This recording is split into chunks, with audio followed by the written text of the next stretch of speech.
So if you overfill your fuel tanks, Yeah. this would leak. Okay.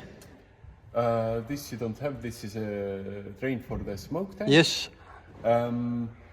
That's the primary place to check your water in the fuel system. Okay.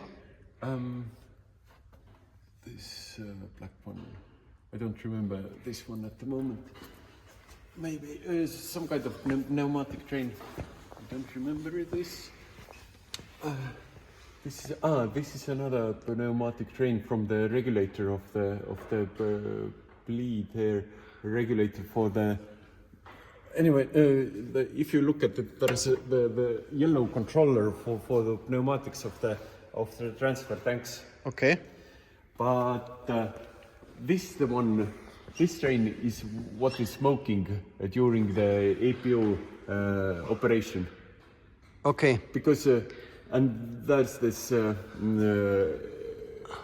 valve, electric valve for the Sapphire tank drain. Yeah. Yeah. If it's not sealed,